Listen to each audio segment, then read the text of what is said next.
Hello guys and welcome to another video. So आजको भिडियोमा चाहिँ म तपाईँलाई एउटा क्वेसन सोध्छु।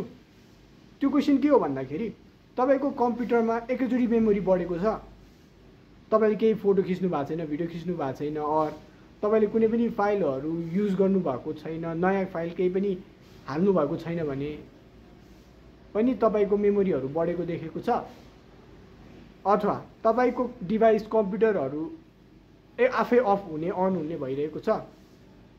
इफ छ भने त्यसको कारण भनेको एउटा हो, जुन हो म्यालवेयर। अब म्यालवेयरलाई तपाईँको कम्प्युटरमा आउने एउटा अनअथराइज गेस्ट भन्न सक्नुहुन्छ। सो म्यालवेयर भनेको के हो आजको भिडियोमा बुझौँ, र यो बुझिसकेपछि मलाई आश छ तपाईँले म्यालवेयरको बारेमा बुझेर तपाईँले त्यो अनुसारको सुरक्षा नीति अपनाउनु हुनेछ। So let's start the video.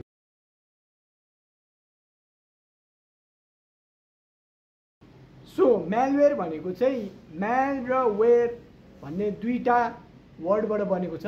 म्याल भनेको चाहिँ एकदमै म्यालिसियस अर डेन्जरस, अब वेयर भनेको चाहिँ सफ्टवेयर भइहाल्यो।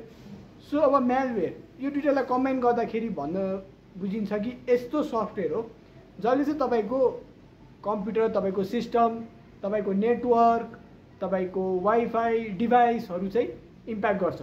अब कसरी इम्प्याक्ट गर्छ भन्दाखेरि मैले अघि एक्जाम्पल भने जस्तो इफ कम्प्युटरको म्यालवेयरको नेचर चाहिँ इफ अन र अफ गरिदिने छ भने अन र अफ गरिदिने, अनि फाइल बिगारिदिने छ भने फाइललाई बिगारिदिने, फाइलको कन्टेन्ट बढाइदिने अथवा घटाइदिने, अथवा मेमोरीको साइज बढाइदिने हो।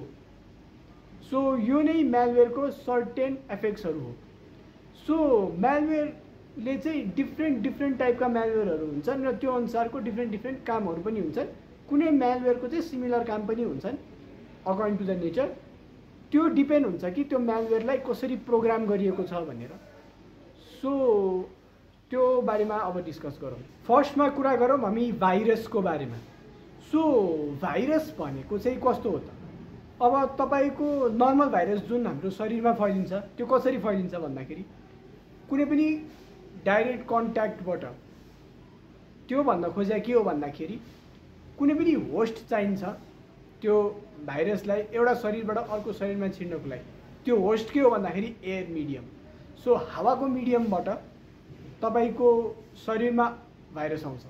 त्यसै गरी कम्प्युटर भाइरसको छिर्ने मेकानिजम भनेको चाहिँ अब कुनै पनि पेन ड्राइभ हुन सक्यो, अथवा तपाईँको कुनै पनि इमेलमा भएको कुनै पनि अट्याचमेन्ट हुन सक्यो, जस्तो एक्सेल अट्याचमेन्ट हुन सक्यो, वर्ड डकुमेन्ट हुन सक्यो। तिनीहरू भनेर चाहिँ होस्ट हो। अब भाइरसलाई चाहिँ यस्तै होस्टहरू चाहिन्छ टु एन्टर योर कम्प्युटर। अब यसले कसरी एफेक्ट गर्छ? भाइरसलाई एफेक्ट गर्ने भनेको त्यही तपाईँको कम्प्युटर अन अफ गरिदिने, मेमोरी साइज बढाइदिने, कहिले कम्प्युटरलाई यतिकै पनि स्लो पारिदिने, स्लोली काम गरेर आउँछ। त्यही नै हो भाइरसको इम्प्याक्ट हो। सो अर्को म्यालवेयर छ वर्म। वर्म भनेको भाइरस जस्तै हो, र भाइरसले जे असर देखाउँछ हाम्रो कम्प्युटरमा, वाइफाईमा, सिस्टममा, त्यो चाहिँ वर्मले पनि देखाउँछ। तर वर्म चाहिँ कसरी ट्रान्सफर हुन्छ भन्ने कुरा फरक छ। वर्मलाई चाहिँ हामीले कुनै पनि फाइलमा अट्याच गरेर अनि त्यो युजरले क्लिक गरोस् भनेर आश गरेर बस्नु पर्दैन। वर्मलाई चाहिँ जस्ट तपाईँले नेटवर्कमा हालिदिनु भयो भने तपाईँको वाइफाईको थ्रु ट्रान्समिट हुन्छ, अनि यसले चाहिँ आफूलाई सेल्फ रेप्लिकेट गरेर आफ्नो एरिया अफ प्रेजेन्स बढाउँछ। त्यो बढाइसकेपछि चाहिँ उसले आफ्नो काम सुरु गर्छ जसरी भाइरसले गर्छ। तेस्रोमा कुरा गरौँ हामी ट्रोजनको बारेमा। अब ट्रोजन भनेको चाहिँ तपाईँले ट्रोजन हर्सको कहानी सुन्नुभयो के होला, जसमा चाहिँ एउटा टोलीले आफ्नो दुश्मनको महलभित्र एउटा घोडा राखिदिन्छ। त्यो घोडाभित्र चाहिँ सैनिकहरू हुन्छ, अनि राति परिसकेपछि जब दुश्मन सुत्छ त्यसपछि त्यो घोडाबाट चाहिँ सैनिक निस्केर त्यो महलको मान्छेहरू र महललाई नै विनाश गरिदिन्छ।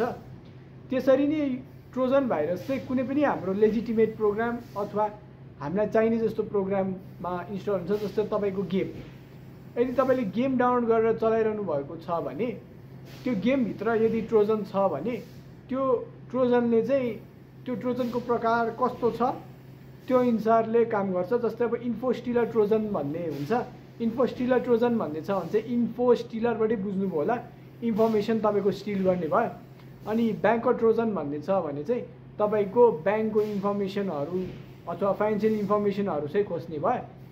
सो यही नै थियो ट्रोजनको बारेमा। अनि तपाईँले बुझ्नै भयो होला ट्रोजन कसरी काम गर्छ भनेर। So last but not the least, हाम्रो सबभन्दा कमन टाइप अफ म्यालवेयर जुन चाहिँ छ त्यो हो ऱ्यान्समवेयर। ऱ्यान्समवेयरबाटै बुझ्नुभयो होला। अब ऱ्यान्सम भनेको तपाईँलाई थाहा नै होला, कुनै पनि किडन्यापरले कसैलाई किडन्याप गर्छ भने त्यसको बदलामा माग्ने अमाउन्ट भयो। अब वेयर भनेको चाहिँ यहाँ म्यालवेयर हो। सो यो ऱ्यान्समवेयर भन्ने म्यालवेयरले कसरी काम गर्छ भन्दाखेरि, इफ तपाईँको कम्प्युटरमा ऱ्यान्समवेयर छ जुन चाहिँ तपाईँको नेटवर्कको थ्रु ट्रान्समिट हुनसक्छ अरू तपाईँको फाइलहरूको थ्रु ट्रान्समिट हुनसक्छ।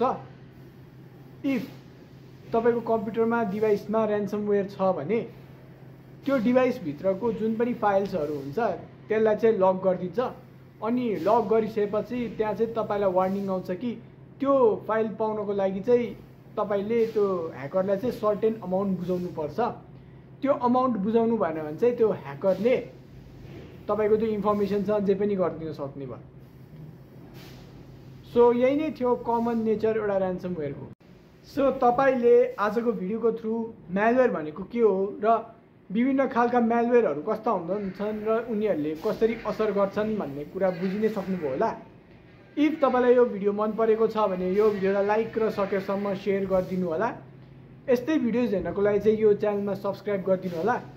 कुनै पनि सल्लाह सुझाव अथवा जिज्ञासा छ भने कमेन्ट बक्समा हालिदिनु होला।